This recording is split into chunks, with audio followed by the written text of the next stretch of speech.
Buenos días a la gente que nos está escuchando a través de nuestro circuito radial Venezuela News Radio. Venezuela News Radio, como todos los días de lunes a viernes, llevándole la mejor información a propósito de lo que está pasando en el mundo, de lo que está pasando en Venezuela, que hay mucha información, mucha tela que cortar, así que empezamos. Así es, buenos días a todos y todas que nos están escuchando a esta hora, 7:04 de la mañana, y queremos recordarles que estamos en Caracas por 104.9 FM, Táchira y Sur del Lago 101.7, Aragua 102.5, Anzoátegui 99.3, Maturín 88.1, Trujillo, Portuguesa, Barinas, Apure 89.1 y Nueva Esparta 106.5. También sintonícenos, contáctenos, díganos de qué parte de Venezuela y del mundo nos ve y nos oye a través de todas nuestras plataformas digitales como Circuito VN Radio, nuestra página web como venezuela-news.com, la verdad de Venezuela. Queremos también agradecer a todo el equipo que hace posible este programa, en la dirección general Lenin Dávila, en la producción general Yamil Rodríguez, en los controles a Alberto Simancas y en la dirección de video Leiner Solórzano. Y de esta manera comenzamos la mañana de hoy, miércoles 23 de abril, con un repaso de las noticias más importantes. Presentamos los titulares más destacados.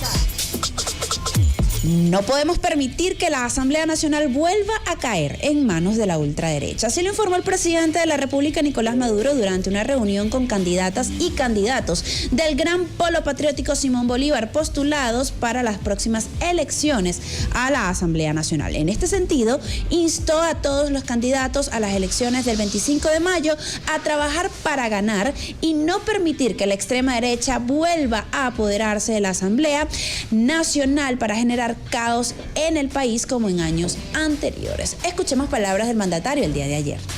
Ustedes tienen que obtener el 25 de mayo una gran victoria para que triunfe la paz, la estabilidad, la recuperación económica y la vida de este pueblo de aquí en adelante. No podemos permitir que la Asamblea Nacional vuelva a caer en manos de los Julio Borges, de los Guaidó, ni de ningún opositor de aquí a los años que están por venir. No. Asimismo, el jefe de Estado afirmó que las elecciones del 25 de mayo constituyen una nueva oportunidad para construir una nueva mayoría política del Partido Socialista Unido de Venezuela en el país. Escuchemos. Esta elección es una inmensa oportunidad para reactivar las fuerzas y la construcción de una nueva mayoría revolucionaria y bolivariana contundente del bloque histórico venezolano de cambio y transformación. Es un nuevo reto,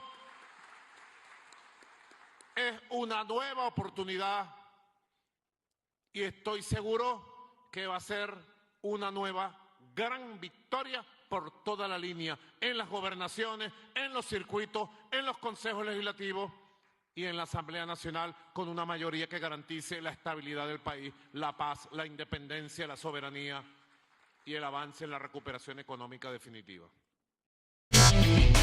También, por su parte, el vicepresidente de Comunicación y Asuntos Electorales del Partido Socialista Unido de Venezuela, Jorge Rodríguez, precisó que todos los candidatos y candidatas a diputados en las próximas elecciones, el 25 de mayo, deben estar alineados a los proyectos de recuperación económica. Escuchemos.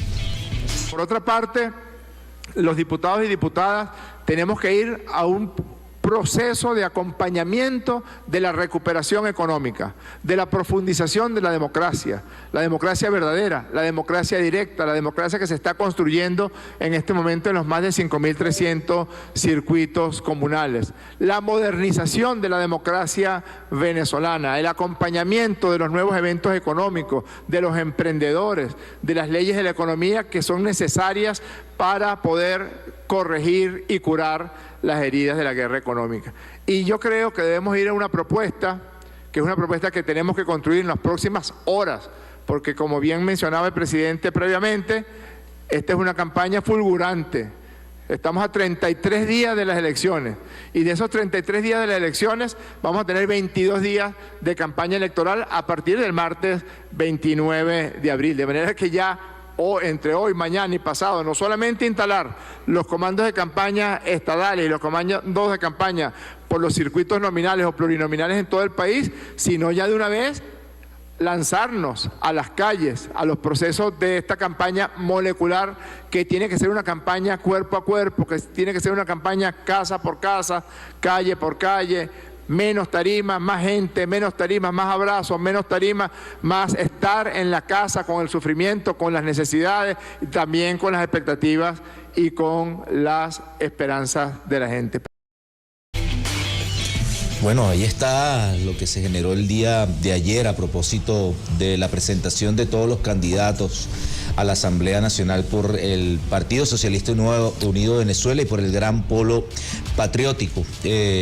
Ahí está, digamos, la expresión de la democracia, la presentación de los candidatos que se van a presentar para las elecciones a la Asamblea Nacional, la Asamblea Nacional, que también son, digamos, un punto neurálgico de la agenda política que se va a dar este año, en donde hay elecciones a la Asamblea, elecciones de gobernadores y que después consejos también legislativos y que después también terminan con, digamos, el tema de las elecciones a los alcaldes, más la consulta que se va a dar este fin de semana, digamos, con la acción, digamos, generada por las expresiones comunales que están haciendo sus proyectos y que están votando por ellos, cosa que no pasa en ningún lugar del mundo. Son las 7:10 de la mañana. El señor Roy se mete en la mesa de trabajo,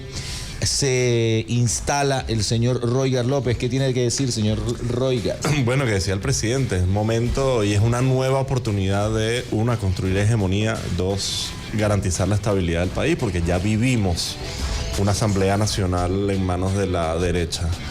Y qué años tan terribles nos trajeron para todos los venezolanos. Desde el inicio. Desde el primer día. Desde el primer día, ¿recuerdas? Mandó Ramos Ayuba a bajar el cuadro de Bolívar. Sí. Lo sacaron de la Asamblea Nacional. Al igual que lo hicieron en ¿te acuerdas? Durante el golpe de Estado. En el Salón Ayacucho. Bajaron el cuadro de Bolívar y lo escondieron. Igualito. Y fue de los peores años de... Pidieron sanciones contra Venezuela. Que en 5 meses, en 6 meses sacaban al presidente. Claro. Intentaron invasiones militares extranjeras contra el país, de todo. Así que, con todo y esto, una nueva oportunidad democrática para reelegir la Asamblea Nacional. ¿Será que Capriles se enrumba por el camino de la democracia ahora y no a través de los golpes de Estado? O a cantar fraude. A cantar fraude y eso. Ayer vino un candidato, creo que a la gobernación del Táchira, si no estoy mal, Juan Carlos Alvarado. Y dijo que tenía dudas de que el señor Capriles pudiese terminar, si perdiera, no cantando fraude, que es como lo que ha pasado. Recordemos también el antecedente de Henry Falcón cuando se lanzó a la presidencia, que lo derrotó por más de 1 millón de votos el presidente Nicolás Maduro. 4 millones de votos. Qué horrible. Y cantó fraude. Casi 6 millones a 1,5 millones. Y todavía sí dijo que había fraude. Que no estaba de acuerdo con los resultados. Que recordemos, Henry Falcón también se está lanzando a la Asamblea Nacional en esta candidatos listas nacionales.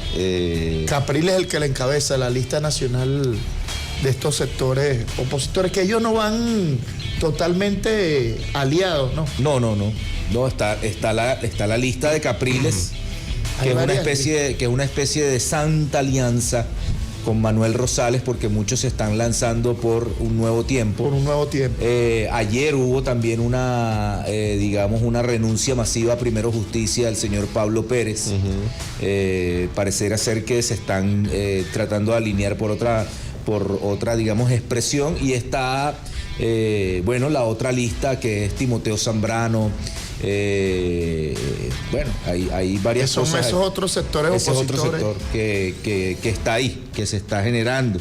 Así que bueno, son las 7:13 de la mañana y seguimos con más noticias. A propósito de lo que estamos conversando y de la oposición venezolana, el día de ayer el secretario general del Partido Socialista Unido de Venezuela, Diosdado Cabello, indicó que los candidatos del Gran Polo Patriótico, Simón Bolívar, son parte del pueblo. En cambio, los candidatos opositores son cualquier cosa menos parte del pueblo venezolano. Escuchemos palabras de Diosdado Cabello el día de ayer. Pero la calle es lo nuestro. No cambiamos la calle por nada. No, eso es insustituible. Nosotros somos parte del pueblo. Una gran diferencia que tenemos con los candidatos opositores que no son del pueblo. Son cualquier cosa menos parte de nuestro pueblo. Ellos viven en su burbuja, siempre han vivido en su burbuja. Hoy tienen la burbuja desde hace, qué sé yo, 10 o 15 años que ellos son mayoría, pero no ganan nada. Son mayoría, pero son incapaces de hacerla valer porque no se organizan, andan divididos. Nosotros tenemos que dar un súper ejemplo, agarrado de la mano del gobernador, de la gobernadora, nuestro candidato, nuestra candidata, ir en equipo, los consejos legislativos, la Asamblea Nacional, como una sola fuerza. Así es parte de la intervención del día de ayer de Diosdado Cabello en esta actividad con el presidente de la República. 11 dirigentes abandonaron Primero Justicia Zulia tras inscribirse como candidatos para comicios del 25 de mayo. Pablo Pérez, Edgar Antunes, Jesús Gobea, Sara Fernández, Ricardo Useche, Lilibet Martínez, Juan Bracho, Zulia Ríos, Elionet Gando, Guillermo Castellanos y Carlos Guerreros quedaron fuera de las filas de Primero Justicia. La seccional del partido Primero Justicia en el estado Zulia informó que 11 de sus miembros abandonaron la militancia por haber decidido participar en las elecciones de gobernadores y alcaldes el próximo 25 de mayo. En la cuenta de Instagram del PJ Zulia compartieron un comunicado en el que señalan que la salida de estos dirigentes fue de manera voluntaria, ya que los mismos se inscribieron como candidatos para esos comicios, contrariando la posición de la dirigencia nacional de la Tolda Amarilla de abstenerse de responder a esa convocatoria electoral. Se trata de las personas que acabamos de leer. Cuando así que salieron, que fueron expulsados. Fueron expulsados porque se presentaron a unas elecciones. Y porque Julio Borges le digo, les caigo a puñaladas y se meten en las elecciones. Y yo todavía no termino de entender quién es el que maneja Primero Justicia. Bueno, es que hay un sector. En realidad el que maneja Primero Justicia se llama José Brito.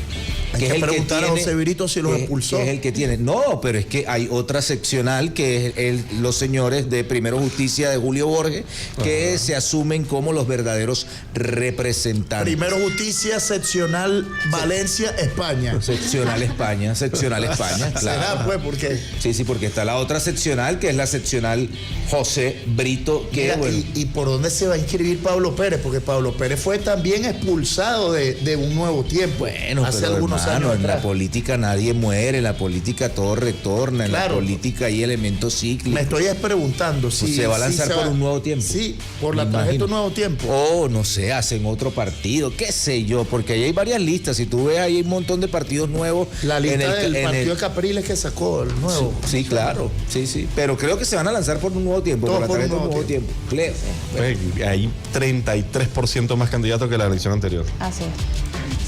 Sí, claro. La gente se está postulando. En candidatos a la Asamblea Nacional, 33%, como un 5% más de candidatos a gobernador, como otro 5% más de candidatos a los consejos legislativos.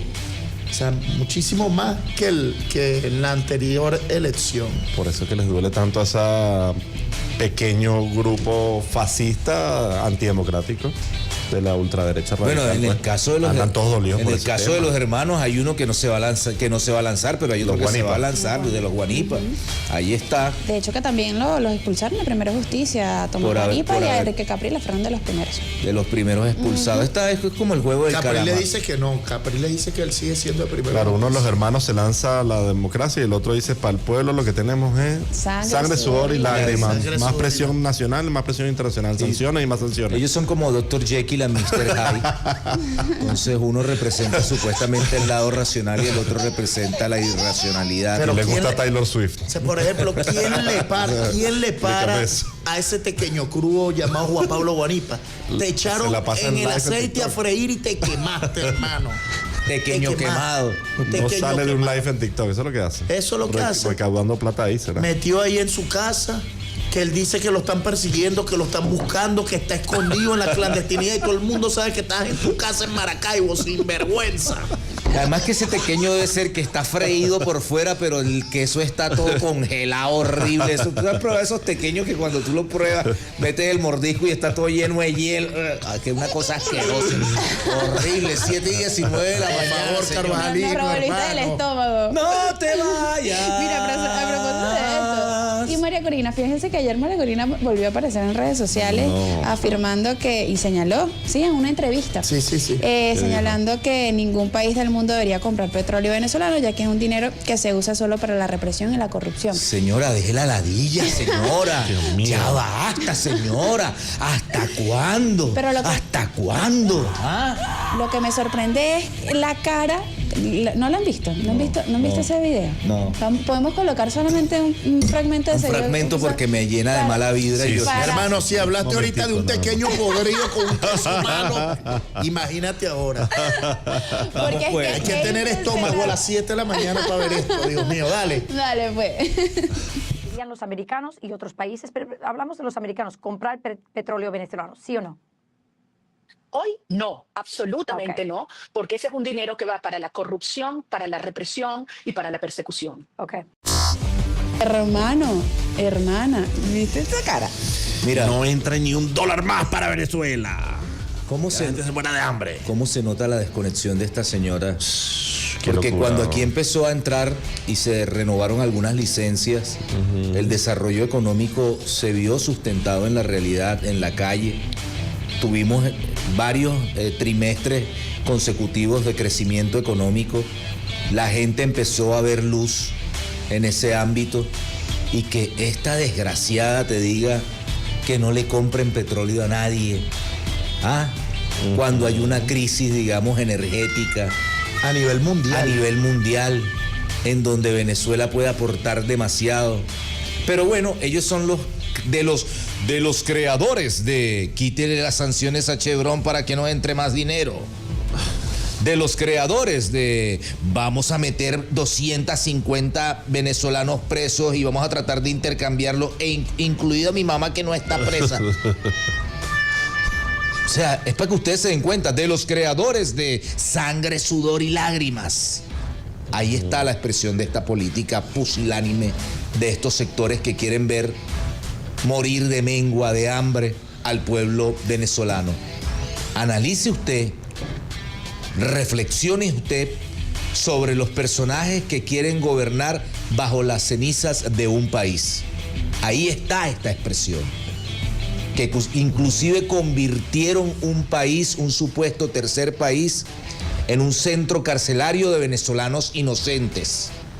Y que incluido este señor, porque esa cartilla se la hicieron. El tuit de ayer del señor Bukele, que ahorita vamos a estar comentando. Correcto. En donde dice, bueno, en Venezuela se ha hecho intercambio. Miren el caso de Alex Sack, diplomático venezolano, ¿verdad?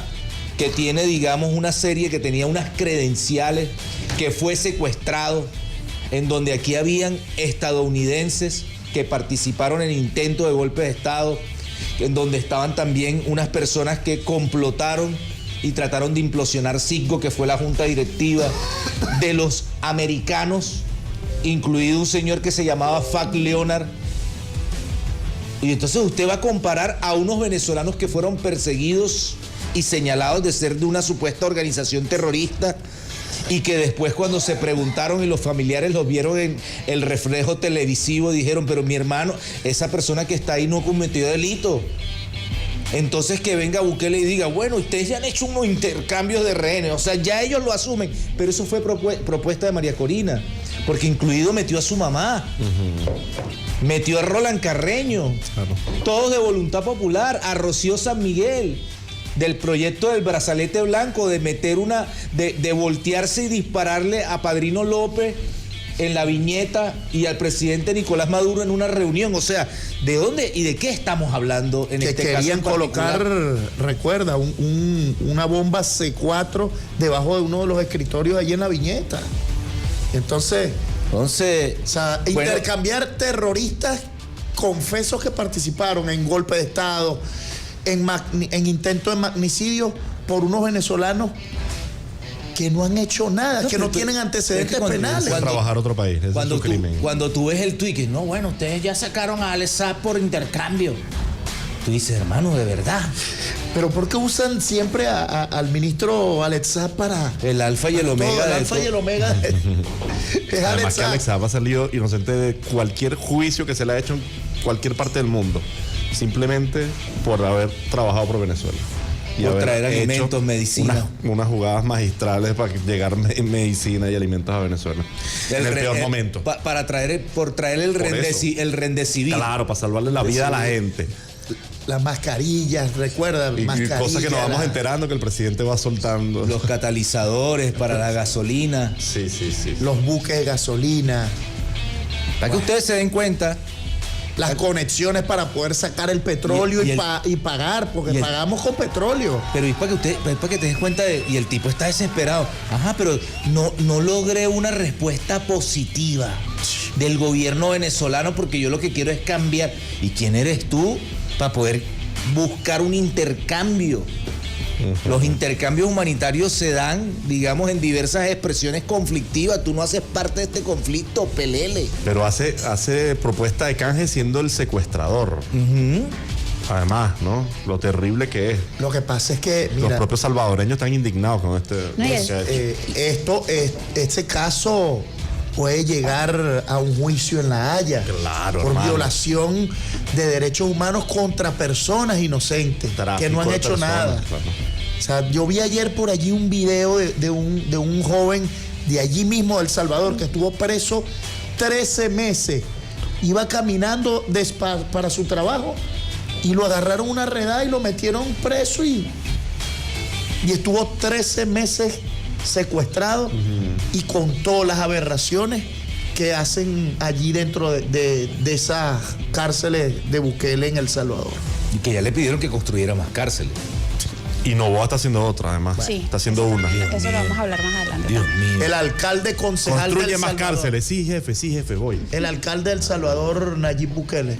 Pues eso es un municipio. Hermano. El municipio carcelario. Va a ser el país con más población carcelaria del planeta en porcentaje, ¿no? Lo es. Va a tener más gente presa que libres. 100.000 personas presas. Claro, imagínate. El 2% de la población. El 2%. Creo que Estados Unidos tiene el 2.5% de la población sí, presa. que Estados Unidos gana. Porque allá. Pero ya le va a ganar. Porque allá es un negocio. Que es lo que quiere también Bukele, convertir el elemento carcelario como un negocio. Pero transnacional, además, porque si fueras ejecutando tus propias leyes, tú dices, pero y de personas que no cometieron ningún delito. Claro, qué locura. 7:26 de la mañana, vamos con una cancioncilla. Qué locura. Lánzate que no hay erizo. 7:31 de la mañana. Seguimos con el análisis de la noticia porque un Bukele desesperado formaliza canjear a delincuentes juzgados en Venezuela por connacionales secuestrados en El Salvador. El presidente Nayib Bukele este martes, mediante un comunicado, insistió al mandatario Nicolás Maduro canjear a delincuentes juzgados en la nación bolivariana que participaron en el golpe de Estado y magnicidio a fin de repatriar a 252 venezolanos secuestrados en campos de concentración en El Salvador. Ante esto, Venezuela responde a la nota salvadoreña con pruebas de violaciones internacionales. El gobierno de Venezuela respondió este martes también a la nota salvadoreña con pruebas de violaciones internacionales y graves crímenes cometidos contra los migrantes venezolanos secuestrados en ese país centroamericano. A través de un comunicado difundido por el canciller de la República, Iván Gil, las autoridades denuncian la violación de los derechos humanos de los venezolanos. Además, advirtieron que a los connacionales los privaron de libertad de forma arbitraria, es decir, sin orden judicial ni juicio previo. Por otra parte, alertan sobre la criminalización colectiva y la xenofobia institucional al atribuirse sin prueba la vinculación de los delitos con organizaciones criminales transnacionales. Es lo que se llama negativo el procedimiento, señor Bukele. Negativo.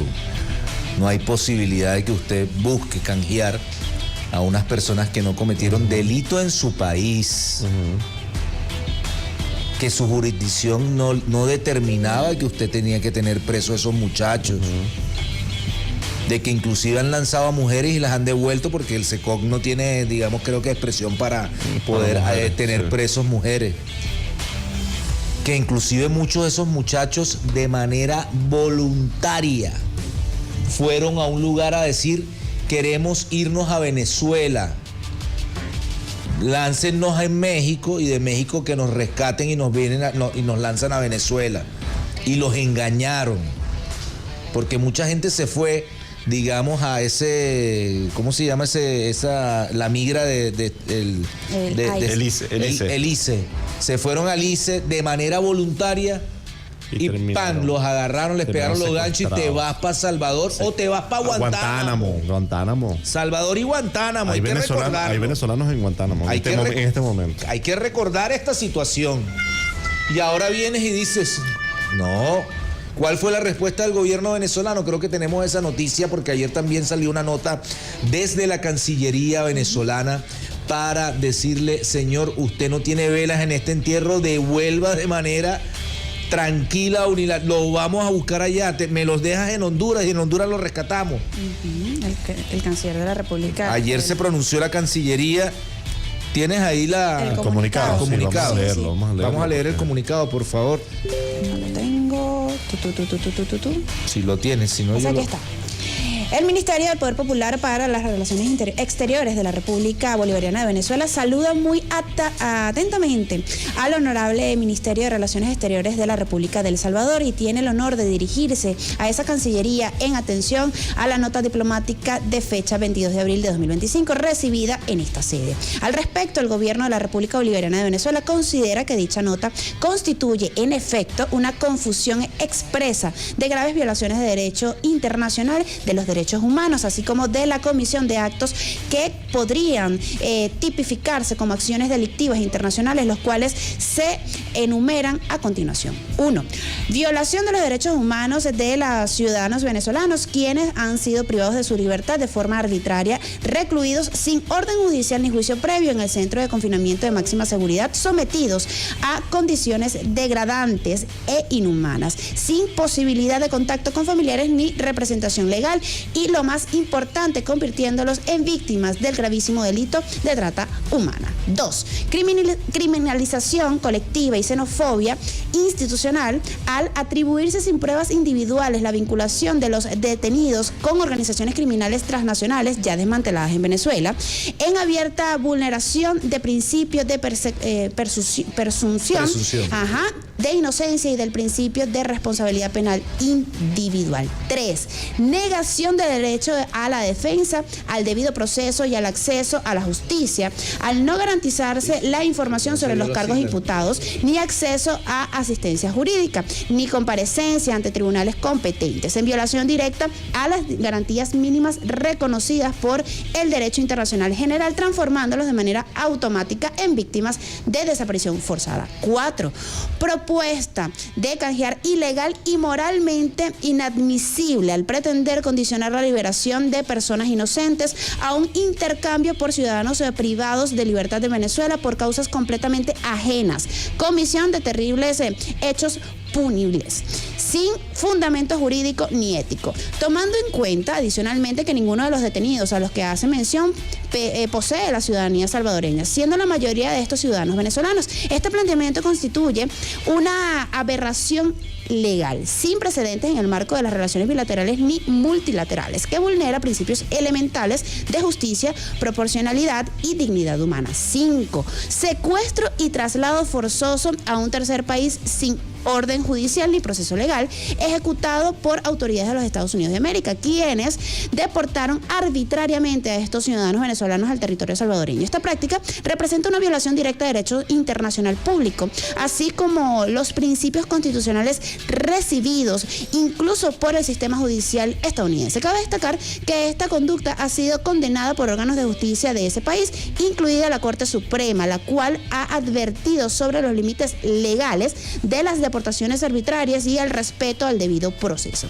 Frente a esta situación, el gobierno de la República Bolivariana de Venezuela exige la liberación inmediata e incondicional de los 252 ciudadanos venezolanos detenidos arbitrariamente en territorio salvadoreño y responsabiliza al Estado salvadoreño por cualquier afectación a su integridad física y psicológica. Asimismo, la República Bolivariana de Venezuela exhorta al gobierno de El Salvador a dar respuesta inmediata, veraz y completa al cuestionamiento o al cuestionario elaborado por el Ministerio Público Venezolano, el cual contiene requerimientos fundamentales para la investigación en curso y para la garantía de los derechos de las personas privadas de libertad de la siguiente manera. 1. Identificación a las personas o de las personas venezolanas privadas de libertad que fueron deportadas al referido país desde los Estados Unidos. 2.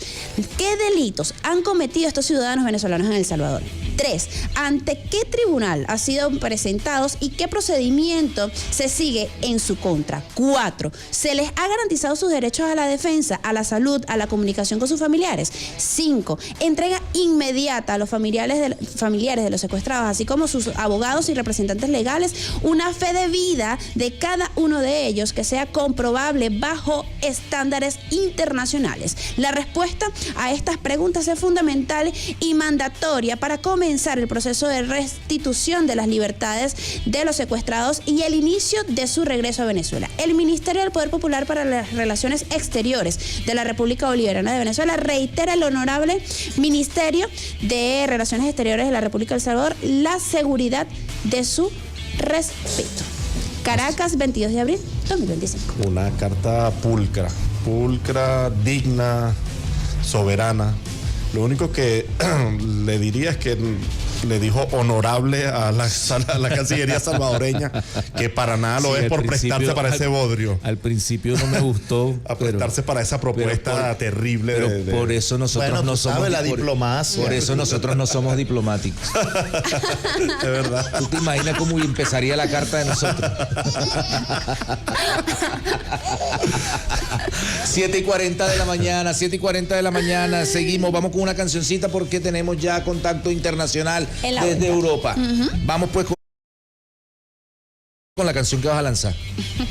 Yo nada más te quiero escuchar. Vamos a ver si me vas a lanzar un rock de los malos. Ya te voy a Es que todos los rock que lanza él son de los malos. ¿Qué pasa? Malísimos, Vale, super no, malos. pone música buena. Pone música buena.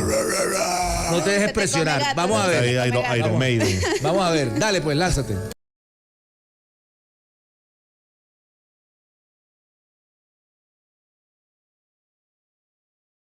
...48 de la mañana... ...somos una generación de cuarentones... ...que se niega a envejecer... ...menos tú... ...pero nosotros nos negamos a envejecer... ...para que sean serios y se organicen... 7:48 de la mañana... Miren, ¿qué más noticias mira, aquí tenemos? tenemos una noticia. Suspenden temporalmente las beatificaciones... ...hasta la elección de un nuevo papa. Se salvó José Gregorio Hernández. Viste que somos y la otra señora, ¿cómo se llama? La otra santa que también Tenemos solicitaron los la canonización. Y en los últimos días del Papa. Carvalino dice la otra señora. Dios mío. Sí. Bueno, por eso Sacrilegio. Por eso no soy diplomático. Es una monja. Carmen Rendiles. Es una monja, ¿no? La madre Carmen Rendiles. Madre, por favor, bendíceme. En estos días me hace falta demasiada bendición. Necesito conectarme espiritualmente con José Gregorio. Miren, fíjense, leo la nota porque este martes los cardenales de Roma... Concha para allá, hermano, ¿qué te pasa, hermano? Este martes los cardenales de Roma anunciaron la suspensión temporal de las beatificaciones hasta la elección de un nuevo papa en el Vaticano. Esta decisión se procede tras la muerte del octavo soberano del sumo pontífice Francisco de este lunes, que falleció el día lunes en su residencia papal en la casa de Santa Marta. Además, la medida anunciada por parte de los cardenales de Roma se da en el marco de la primera congregación general celebrada este martes a las 9 horas local, en la que participaron 60 purpurados, según informó el Vaticano. Con esta acción se llevará a cabo la suspensión temporal de las beatificaciones ya programadas hasta la elección de un nuevo papa. Así que bueno, veremos cómo siguen. Mira, por ahí he visto en redes sociales de estos mismos vendedores de humo que están ahí en Miami, este idiota llamado Eduardo Menoni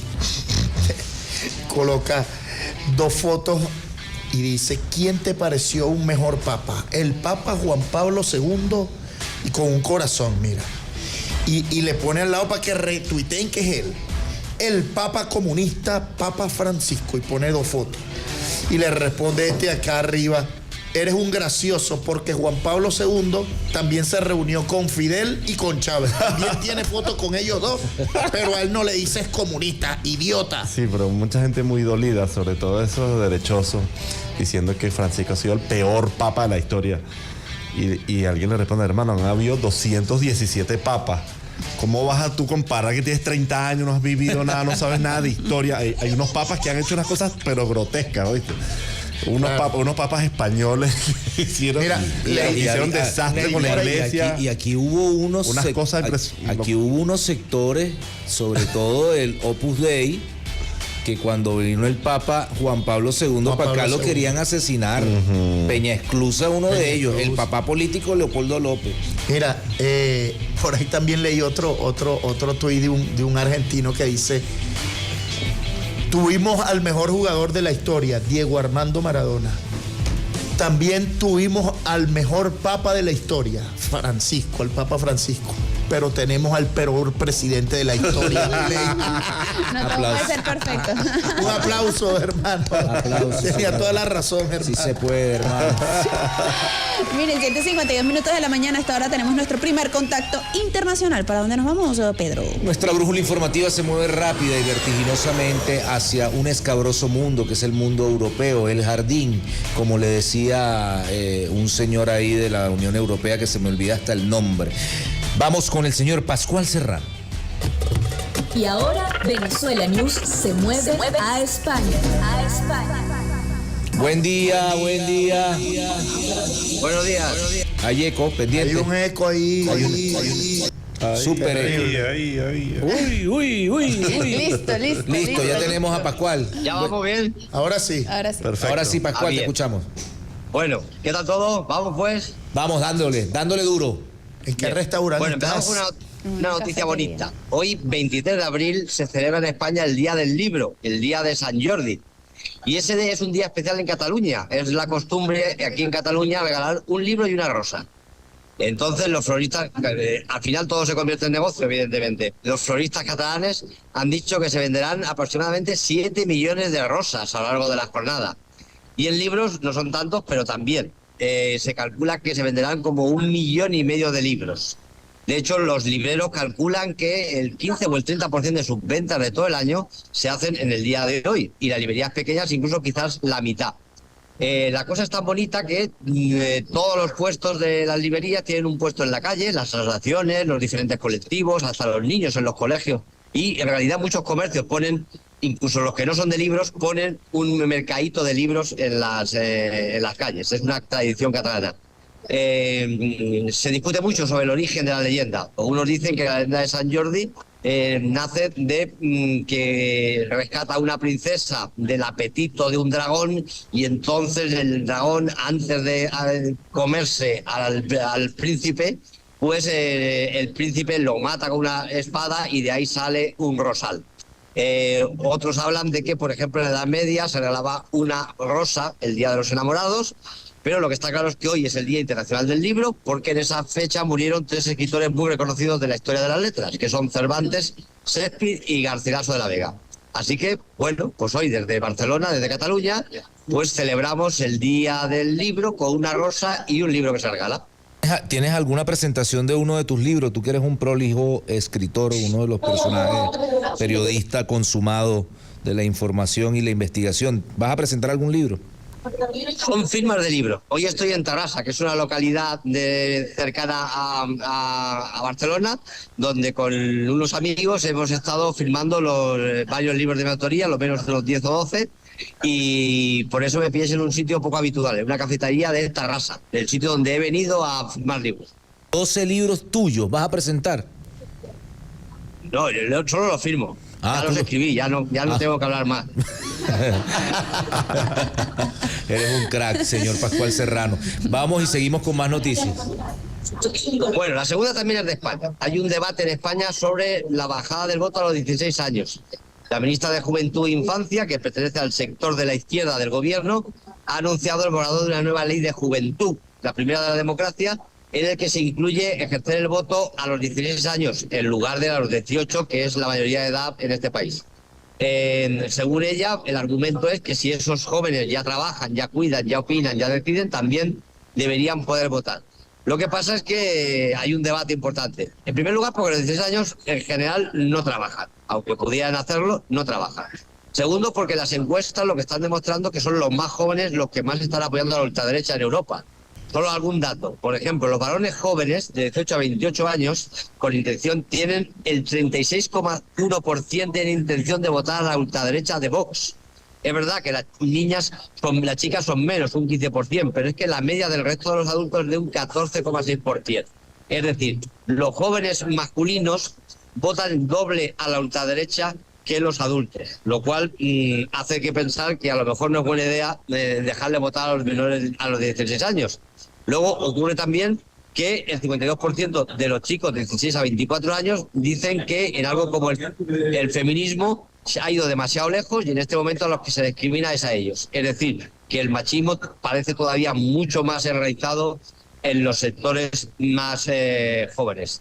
Entonces, bueno, pues es un debate importante. En cualquier caso, no deja de ser paradójico que a los jóvenes de 16 años en este país no se les deje beber cerveza o no se les deje subir solos a un avión y les vayamos a dejar elegir a los diputados y al presidente del gobierno. Sí, es un debate muy fuerte. De hecho, uno de los análisis que se ha hecho, porque en Argentina votan a los 16 años y todas las campañas de la ultraderecha en Argentina fue a través del TikTok.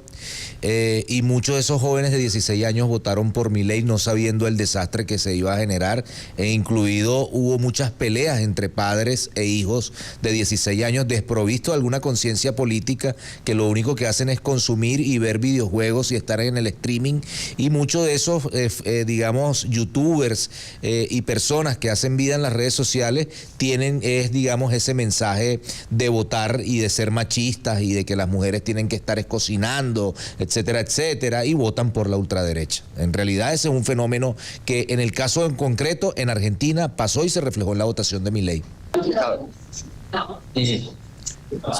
Seguimos pues. Bueno, parece ser que Tesla tiene un problema, y el problema es Elon Musk. Elon Musk se ha convertido en un lastre para la empresa. Su compromiso con Donald Trump y con el político, pues parece que le ha tenido un coste. Los llamamientos al boicot contra la empresa, los incidentes contra Tesla por el compromiso de la ultraderecha de Elon Musk, pues está teniendo un coste importante. Sus recortes en el gasto y en el despido de funcionarios también. Todo eso ha provocado que las ventas de coches hayan caído un 13% en el primer trimestre, de tal manera que Tesla facturó 19.300 millones, que es un 9% menos de lo que facturaba antes. De hecho, sus ingresos también han caído un 20%, y no solo vendió menos coches, sino que los que vendió eran más baratos, para intentar animar la demanda, ¿no? A eso se asume, hemos de sumar el aumento de la competencia, los parones en la fabricación, la tardanza en actualizar los modelos, ese lanzamiento de un modelo más económico que nunca llegó. Bueno, todo eso está teniendo un grave problema, porque además no solamente en la política, también en la competencia de China. El modelo de China de BYD se ha convertido en un nuevo líder mundial de coches eléctricos que también está desbancando a Elon Musk. En cualquier caso, pues ahí tenemos otro multimillonario que está teniendo problemas con las políticas del presidente de Estados Unidos y con la de su propio directivo por ese compromiso con la ultraderecha. Bueno, ay, Dios mío. De hecho, creo que él dice que ya no va a trabajar todos los días en el departamento de eficiencia, que estaba supuestamente trabajando 120 horas a la semana, sino que se tiene que dedicar a este tema de la caída de la venta de los vehículos. Seguimos con más noticias, 8 de la mañana. Bueno, seguimos a la cuarta. El secretario de Estado de Estados Unidos, el secretario del Tesoro, ha admitido que la guerra comercial con China es insostenible. Scott Bessent, en una reunión a puerta cerrada que organizaba JP Morgan, el mayor banco de Estados Unidos, ha dicho que la guerra comercial con China es insostenible en estos niveles y que tiene que haber una desescalada. Eso fue a puerta cerrada, pero al final se ha sabido fuera. Los mercados parece ser que han reaccionado positivamente. O sea, cada vez que Donald Trump habla de aranceles, la bolsa baja. y cada vez que alguien habla de que a lo mejor hay que abandonar los aranceles, la bolsa sube. Lo cual parece claro que al mercado y al capitalismo no le está yendo bien ni siquiera Donald Trump. Recordemos que en este momento esto ha pasado el mismo día en que el Fondo Monetario Internacional ha recortado sus previsiones de crecimiento de Estados Unidos del 2,7 a 1,8. Recordemos también que China, las previsiones de un 4%, ¿no? Los aranceles, ya lo hemos dicho en varias ocasiones, sabemos que están en un 145% los de Estados Unidos para China y los de 125% los de China para Estados Unidos. Es decir, algo evidentemente insostenible en este momento, especialmente para Estados Unidos, como sus propios dirigentes estadounidenses lo están reconociendo ya.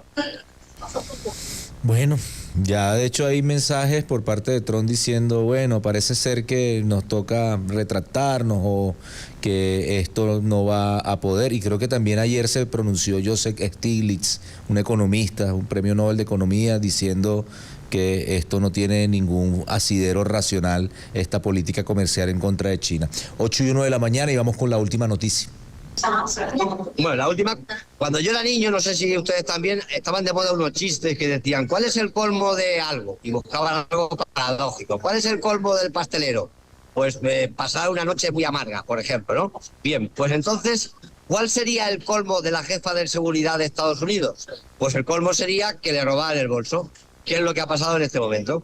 A la secretaria de Seguridad Social de Estados Unidos, Noem, le ha robado el bolso en una cena en un restaurante de Washington el domingo por la tarde, donde tenía $3.000 más cheques en blanco, documentación y cosas así. Lo curioso es que el servicio secreto tiene unas imágenes de un hombre blanco con una mascarilla quirúrgica, pero no han logrado identificarlo. Esta mujer es la encargada de la protección de las autoridades las 24 horas del día y no ha sido capaz ni siquiera de proteger su bolso. Y precisamente en ese restaurante estaba el equipo y todo lo de su equipo de seguridad cenando con ella, vigilando. Así que parece ser que Estados Unidos le crecen los enanos en todo, ¿eh? Y nos han dicho que es del Tren de Aragua todavía. Falta nada más eso. Bueno, señor Pascual, seguimos con más. Si tiene más noticias, si no nos despedimos y nos vemos el viernes. ¿Hasta cuándo vas a estar en Barcelona? Ya el viernes estaré en Albacete, o sea que será en otro sitio diferente. Bueno, muchísimas gracias, señor Pascual, con todas estas noticias, esta ráfaga noticiosa que usted nos tiene acostumbrado. Que tenga buen día, 8:03 de la mañana. Chao, Pascual. Chao, Pascual. Chao, Pascual. 8:03 de la mañana, tenemos que irnos a un cortecillo y al regreso más y muchas más noticias por acá, por Venezuela News Radio y por nuestra mejor plataforma noticiosa, venezuela-news.com.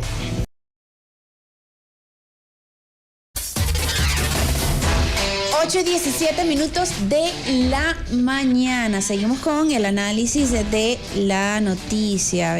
Por ahí tenemos un video que quisiéramos compartir con todos ustedes. Sí, es un video que se viralizó en estos días en TikTok y es de Bukele hablando de su economía y el por qué. También se puede explicar algunas de las cosas que hace o lo que está haciendo, por ejemplo, de recibir personas inocentes y encerrarlas en cárceles de máxima seguridad a cambio de dinero, que es lo que está haciendo en la construcción de nuevas cárceles. No sé si Leiner, ¿lo tienes por ahí el video activo? Vamos a pasar el video, 8:18 de la mañana. Es rapidito, es cortico. Desarrollo en Estados Unidos. Nuestra moneda es el dólar. La mayoría de nuestras exportaciones van para Estados Unidos. La mayoría de nuestras importaciones vienen de Estados Unidos. Nuestra economía casi que depende de Estados Unidos. Si Estados Unidos se estornuda, a nosotros nos da neumonía. Y le faltó decir, y nos maneja el presidente de Estados Unidos, y somos la perra de Estados Unidos, y nuestro presidente es el de Estados Unidos. Todo eso le faltó decir. Ahí está. Dependen de Estados Unidos y es más, dependen de las divisas que los migrantes salvadoreños mandan para El Salvador. De las remesas. De las remesas. Creo que son como 2.000, 3.000 millones de dólares que mandan los salvadoreños. Habría que buscar ahorita, lanzarte ahí un DeepSeek para ver cuánto es la plata que representa, digamos, los migrantes salvadoreños. Y a este no se le ocurrió la mejor idea que vamos a encarcelarlos a todos. Todos son del M13, todos son del Tren de Aragua.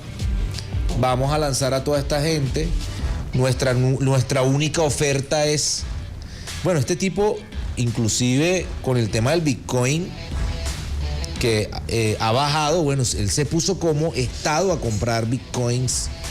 Que eso, bueno, imagínate que en un cataclismo económico el Bitcoin está en 80,000 y baja a 30,000. Imagínate cómo bajan la fuente económica y las variables económicas al bajar, digamos, una moneda o una criptomoneda como lo es el Bitcoin.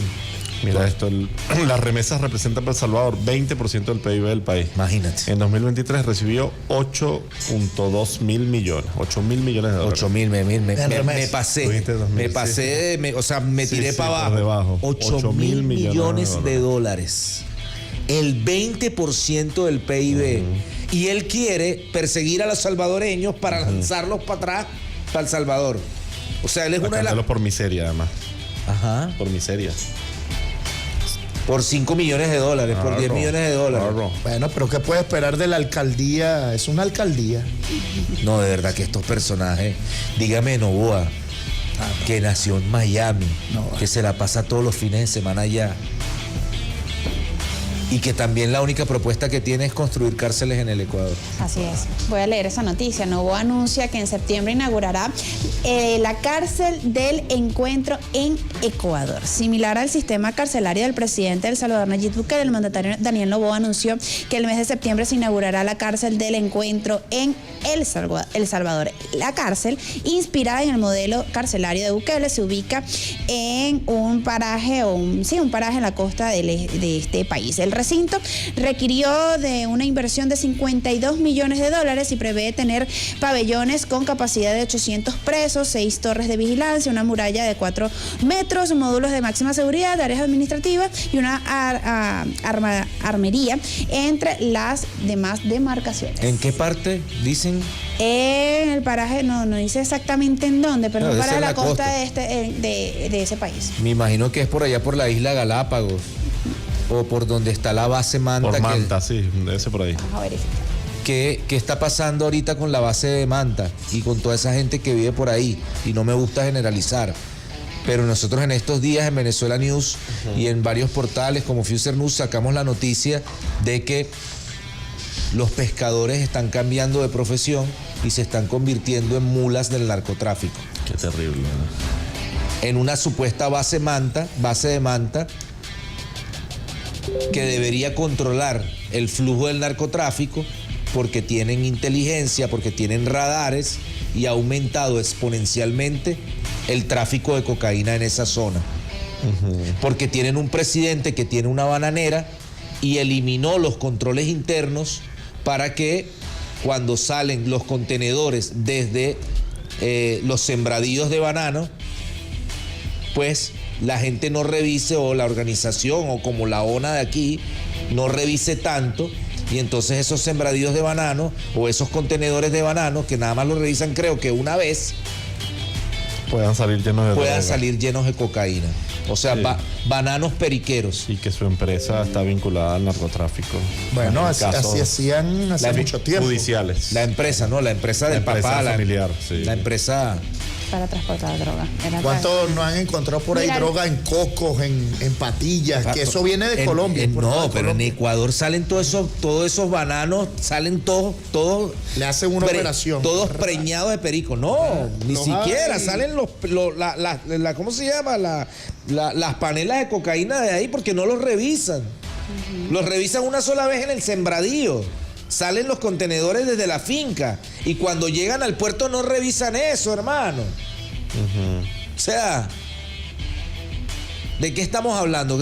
¿Se acuerdan de cuando hablaban del concepto de repúblicas bananeras? Solo que ahorita las repúblicas bananeras, bueno, los bananos están saliendo llenos de perico. Qué fuerte. Gracias a la familia Noboa. Y acaba de reelegirse, además. Mira, esta cárcel... Y con fraude. Y con fraude electoral. Qué locura. Esta cárcel está ubicada en la provincia de Santa Elena. Sí, pero debe ser por toda esa zona, por toda esa zona. Eso es como cuando hicieron las 7 bases militares para supuestamente controlar el narcotráfico en Colombia, y lo que hizo fue duplicarse los sembradíos de cocaína y ¿cómo se llama? Y aumentar la exportación de cocaína desde Colombia y desde el Pacífico, desde toda esa zona. Qué desastre, Dios mío. 8:24 de la mañana. Seguimos con noticias porque Trump afirma que los aranceles a China bajarán sustancialmente y que no busca jugar duro. El presidente de Estados Unidos, Donald Trump, dio un cambio drástico en su discurso sobre la guerra de aranceles, llegando a afirmar que las medidas impuestas a China bajarán sustancialmente y que no busca jugar duro. Es cierto que el 145% es muy alto. No será tan alto, expresó el líder republicano durante una rueda de prensa en la que dejó claro que la tasa no será del 0%. En este sentido, Trump enfatizó que los aranceles a China bajarán considerablemente, pero no llegarán a 0, alegando que cuando estuvo en el porcentaje no nos destruyeron. En un alto porcentaje, pues nos destruyeron. Así afirmó el presidente de los Estados Unidos, Donald Trump, que va a considerar pues esta política arancelaria en contra del gigante asiático. Mira, aquí buscando en Maps, está a solo 180 kilómetros de Manta. Está cerquita, al sur de Manta. Al sur de Manta. Santa Elena, sí. La cárcel que van a construir. La nueva cárcel. Cerquita, 3 horas. Miren, entre otras noticias, Alex Saab, la industria del juguete toma impulso, innovación, empleo y soberanía. Venezuela marca un nuevo paso firme en su desarrollo industrial con el fortalecimiento de la producción nacional de juguetes. En estos últimos meses se ha consolidado una red de fábricas y talleres que han incrementado significativamente su capacidad de manufactura para reducir importaciones y fortalecer la industria nacional, como ha sido la instrucción manifestada por el presidente Nicolás Maduro. El ministro de Industrias, Alex Saab, resaltó que la industria del juguete representa una apuesta concreta por la diversificación productiva, el desarrollo tecnológico y la generación de empleo en el sector estratégico de el país. Actualmente, más de 2.500 trabajadores participan directamente en esta industria, distribuidos en centros de producción ubicados en regiones claves como Aragua, Carabobo, Miranda y Distrito Capital. Se han desarrollado nuevas líneas de juguetes didácticos, coleccionables y versiones mejoradas de clásicos tradicionales adaptadas a las exigencias actuales del consumidor. Bueno, sí, ¿qué tiene que decir el viceministro? No, esta mesa es muy importante porque se importaron el año pasado creo que 14 millones de juguetes. Sí. Y esta mesa que se instaló a principios de año y que bueno, lleva ya un desarrollo sustancial, va a meter unos cuantos millones, creo que 2 millones de juguetes al menos fabricados en Venezuela. Eso es desarrollo de la producción nacional, el desarrollo de la industria nacional, el crecimiento de estas fábricas y crecimiento de una industria importantísima como es la de los juguetes. Bueno, a mí me parece interesante es que desde ya hay unas mesas de trabajo trabajando, obviamente, valga la redundancia, y planificando, digamos, para ya saber que en diciembre tienen que llegar unos juguetes, que tienen que importarse algunos, que también tienen que definirse, digamos, la estructura de costos para que no haya, digamos, una tergiversación, una distorsión con respecto a los juguetes que se traen desde otros países. Pero también dice, bueno, a la industria nacional hay que generarle algunas condiciones para la producción de 2 millones de juguetes. Bueno, eso hace parte, digamos, de el flujo económico que se tiene que expresar, digamos, dentro de la economía. 8:28 de la mañana. ¿Qué más hay por ahí? Claro, ayer también el ministro Vladimir Padrino López afirmó que pretenden convertir el caso de la Guayana Esequiba en un botín de guerra. El ministro para la Defensa, Vladimir Padrino López, aseguró que sectores que buscan la inestabilidad del país se pretenden convertir el caso de la Guayana Esequiba como un botín de guerra. Estas palabras fueron emitidas este martes durante la culminación del primer curso especial del Comando de la Guardia Nacional Bolivariana en Macarao, acá en Caracas. En esta actividad, el titular para la defensa expresó que existen sectores que pretenden entregar el país, y allí tomó como ejemplo el territorio de la Guayana Esequiba, el cual intentan ceder por un cambio gubernamental. Esta acción es propiciada por el imperialismo norteamericano, denunció Padrino López. Asimismo, el ministro Diosdado Cabello afirmó que cuando Venezuela entra en disputa no es por 3 días. El ministro para Relaciones Exteriores, Justicia y Paz, Diosdado Cabello, se pronunció ante el gobierno de Guyana de Irfan Ali frente a la disputa sobre el Esequibo en un acto de graduación el día de ayer, donde pues nada, el ministro también hizo un llamado al tema de la conciencia por parte de la defensa de la patria. Justamente también hizo referencia a que ya los cuerpos de seguridad siguen en constante formación, en constante adoctrinamiento para ir fortaleciendo todo lo que tiene que ver con la seguridad de nuestro país y nuestras fronteras. Me gustó mucho lo que vi ayer, no sé si por ahí hay algún video. Ya lo vamos a ver. Hay algún video del ministro de Interior, Diosdado Cabello, que tiene una expresión en redes sociales muy fuerte. Me gustó el nombre. Creo que se llama Core, si no estoy mal. El nombre de la expresión cívico-militar del día de ayer. Vamos a buscar el nombre de lo que pasó ayer, porque además también llama la atención que están expresándose. Ya te voy a decir cómo se llama esto. Se llama Primer Curso de Operadores Especiales Revolucionarios. Ahí está, digamos, lo que se generó ayer. Y también ayer salió una noticia de una denuncia de un muchacho que fue robado. Estuvo bueno eso, sí lo vi. Como $1,300. El muchacho hizo una denuncia vía redes sociales.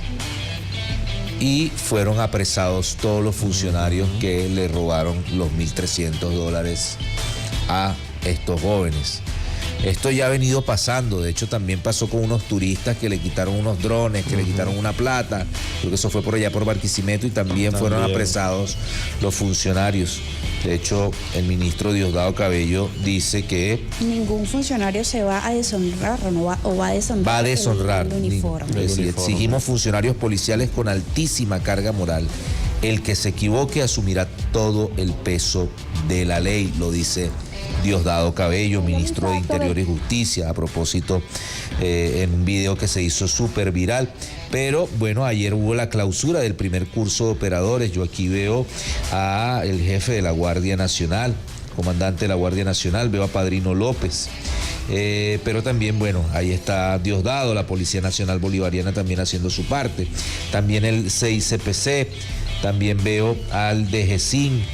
O sea, veo, digamos, el hermanamiento, también está el SEBIN, veo el hermanamiento de las estructuras, digamos, policiales y militares dentro de esta acción que se viene generando y estas operaciones de formación. Veo ahí también al compañero Rubén Santiago de la Policía Nacional Bolivariana y también al compañero Miguel Domínguez por ahí. Así que bueno, seguimos con más. ¿Qué tienes por ahí? Bueno, a propósito también de esto, en una publicación conjunta, el ministro de Defensa y el ministro de Interior y Justicia compartieron una publicación y dice: esta mañana en perfecta fusión popular militar policial hemos culminado el primer curso de operadores especiales revolucionarios. Estos hombres y mujeres han sido entrenados física y mentalmente para integrarse a este gran pie o a ese gran pie de fuerza que garantiza diariamente nuestra soberanía e independencia. Siempre adelante, vamos con todo. La otra cosa que el día de ayer el ministro Diosdado Cabello hizo referencia y resaltó fue la importancia y el trabajo de las femeninas en estos cuerpos de seguridad.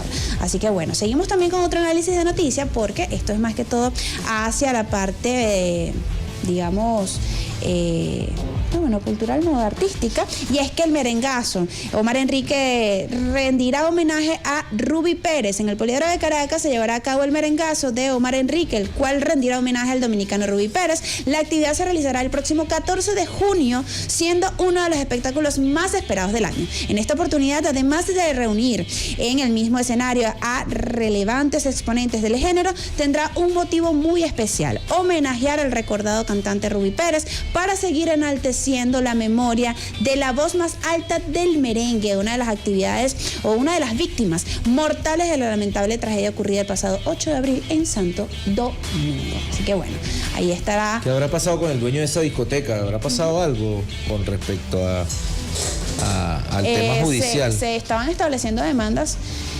progresivamente en su contra, pero no se han pronunciado oficialmente hasta ahora. Que yo tengo entendido que a él le prohibieron enajenar bienes, etcétera, etcétera. Por ahí hubo una serie de acciones con respecto al dueño de esta discoteca, pero recordemos que este dueño de esta discoteca tiene como 50, 60 estaciones de radio. O sea, es una de esas familias influyentes, pero dentro de esas familias influyentes también murió en el VIP, murieron, una familia muy poderosa económicamente. Creo que 5 familiares de una de las familias más poderosas, o 5 personas, una de las familias más poderosas de Dominicana, lo que está planteándose supuestamente que puede haber una especie de disputa, no solamente legal, sino de otras expresiones. A propósito también, la hija de Rubí Pérez planteó demandar a estos dueños de este local, que, como vengo reiterando, bueno, son una de las familias económicas más duras allá. Que supuestamente pudiese eludir sus responsabilidades que están de facto ya establecidas. Un local que se había venido denunciando y se había venido planteando que se tenía que tener, digamos, unas observaciones técnicas y que no le prestaron atención, lo que generó el siniestro y esta locura. Así es, 8:35 de la mañana. Vamos a un corte musical y a la vuelta tenemos nuestro segundo contacto internacional.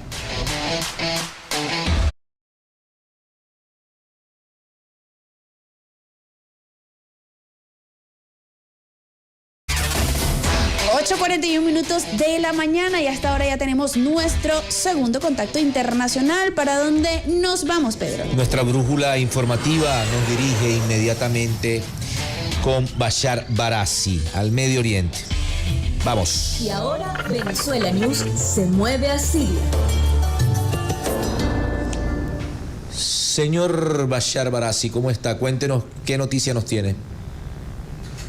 Hola, muy buenos días y muy buenas tardes desde Damasco. Realmente hay varias noticias en Oriente Medio.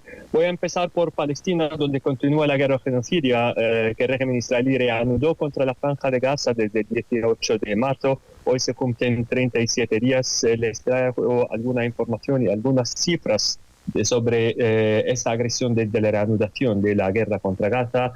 1.900 palestinos perdieron la vida y más de 4.500 resultaron heridos. 52 niños murieron por hambruna y 17 niños murieron por frío.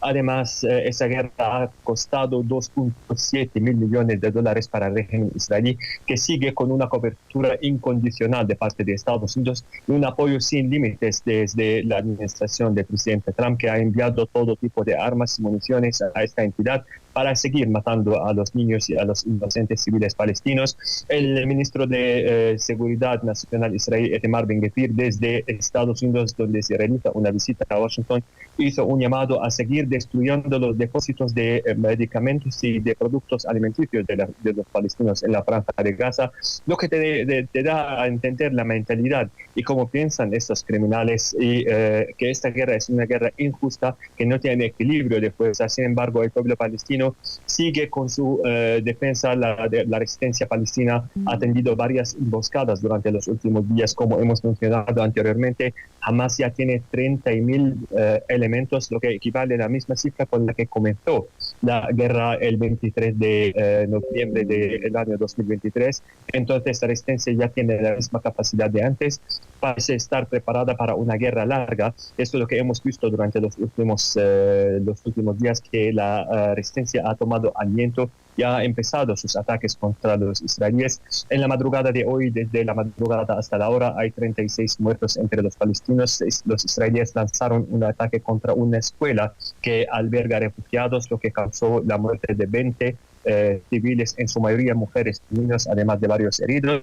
En cuanto al proceso político, parece que Egipto y Qatar están preparando una propuesta de una calma o una tregua de 7 años en la que Hamas, el movimiento de resistencia, entrega sus armas a cambio de una tregua y también el comienzo de la reconstrucción. Una delegación de Hamas ha volado directamente al Cairo para estar al tanto de estas negociaciones. Sin embargo, no creemos que con estas condiciones se se puede llegar a un acuerdo, porque los israelíes no están aceptando una tregua de tantos años porque quieren cambiar la realidad demográfica de la Franja de Gaza y desplazar a los civiles, y tampoco jamás acepta de poner sus armas sin condiciones, y porque también el garante estadounidense ha demostrado su fracaso en poner fin a las agresiones israelíes. Más allá, es un cómplice en las agresiones cometidas contra el pueblo palestino.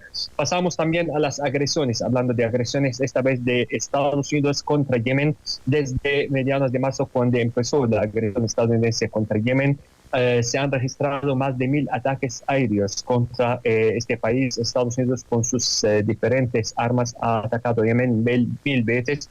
Sin embargo, todo eso ha terminado con pleno fracaso, porque al inicio de esta agresión Donald Trump dijo que el objetivo es frenar los ataques y poner fin a los ataques yemeníes contra Israel y contra los portaaviones estadounidenses en el Mar Rojo. Sin embargo, los ataques están en aumento y más allá, los yemeníes han desarrollado sus mecanismos, sus capacidades, llegando a nuevos destinos.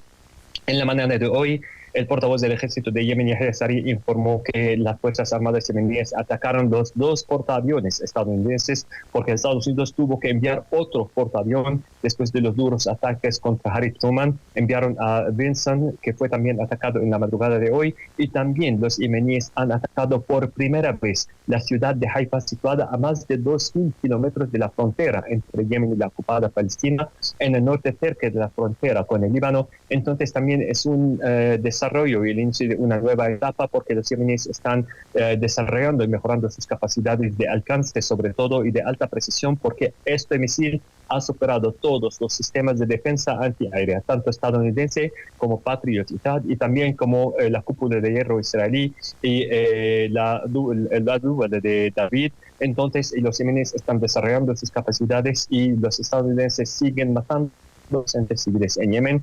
En cuanto al proceso de negociaciones indirectas entre Estados Unidos e Irán, realmente ese proceso va en buen camino según lo que estamos viendo y lo que estamos escuchando de noticias. Ambas partes afirman que va en como debe ser y de que hay avances positivos. La ronda de negociaciones que estaba prevista para hoy fue postergada para el próximo sábado, a fin de que coincida con las reuniones de los equipos técnicos iraníes y estadounidenses. De manera indirecta, volvemos a mencionar, en Mascate, la capital de Omán. Las declaraciones del canciller de Irán, Abbas Araghchi, demuestran esta tendencia. Él dijo en declaraciones a la prensa que existe una posibilidad y un optimismo cauteloso, y dice que los estadounidenses no están pidiendo demandas ilegales o lejos de la realidad, y de que si la situación va en este camino, pronto podemos llegar a un acuerdo nuclear en buenas condiciones con Estados Unidos.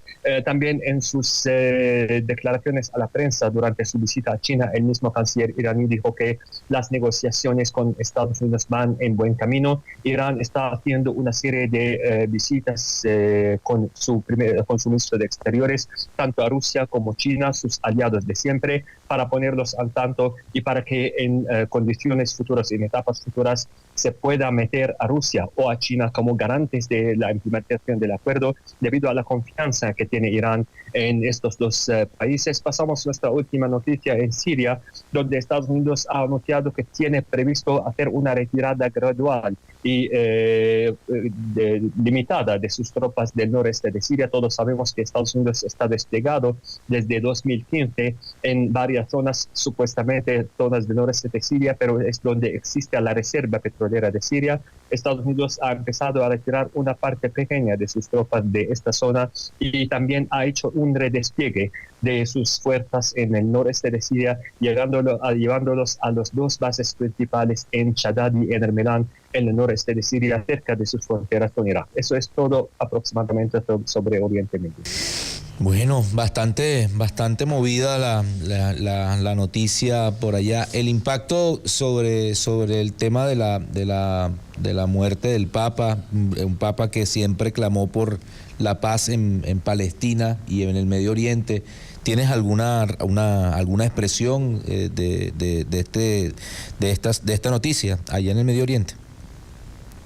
Sí, como todos sabemos, el Papa ha tenido unas posturas muy importantes y dignas posturas, sobre todo hacia Palestina, en apoyo al pueblo palestino y también en apoyo a los pueblos de la región en general. Pero como todos sabemos, sus posturas hacia Palestina han sido importantes, cruciales y también en su momento. Los movimientos de resistencia han emitido varios comunicados expresando su tristeza por el fallecimiento del Papa, teniendo confianza en que el próximo Papa pueda seguir el mismo camino. Lo más extraño es una declaración del embajador de Israel en el Vaticano, que pidió a su país reducir la representación de Israel en el funeral del Papa, porque sus posturas no fueron objetivas y no fueron dignas hacia Israel. Una declaración que demuestra lo salvaje que es esta entidad y que insiste en seguir con sus crímenes, y ahora llegaron a reducir su representación en el funeral del Papa porque consideran que sus posturas hacia los palestinos han sido inadecuadas, una crítica descarada y una falta de respeto para una figura tan importante y el padre de los pobres, como le llaman aquí en Oriente Medio.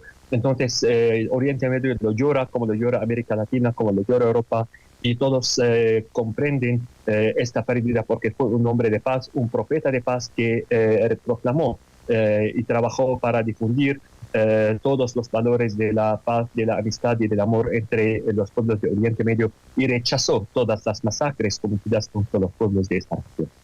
Bueno, muchísimas gracias, Bashar Barassi, desde Siria, por tu aporte siempre muy concentrado, pero muy que dilucida un poco la situación que se viene generando tanto en Palestina como en Yemen y como en otros países que están atravesando por una cruenta guerra por parte de potencias occidentales y por parte del terror generado por Israel. 8:51 de la mañana, nos veremos en una próxima oportunidad, Bashar. Gracias, Bashar. Miren, 8:51 de la mañana. Este miércoles habrá lluvias o chubascos dispersos en 3 estados del país. Este miércoles 23 de abril se estima áreas nubladas con lluvia o chubascos dispersos en zonas de la Guayana Esequiba, Bolívar, Amazonas, partes de Anzoátegui, Miranda, norte de Carabobo, llanos centrales occidentales, Táchira, Mérida, Trujillo, Falcón, Lara y Zulia.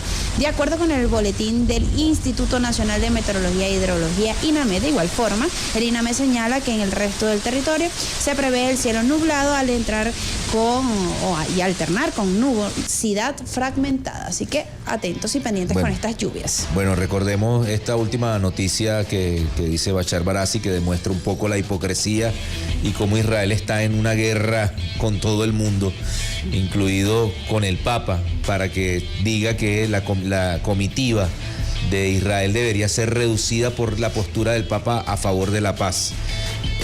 Ante eso también, bueno, creo que Donald Trump va a ir personalmente al Vaticano, y el presidente también, Nicolás Maduro, ayer anunció que ya está preparada una comitiva de alto gobierno que se va a dirigir también a las exequias del Vaticano y bueno, a despedir a el Papa de los pobres, al profeta de la paz, a esta persona que bueno, que marcó un antes y un después a propósito de la expresión religiosa y que bueno, tuvo un impacto en la comunidad internacional.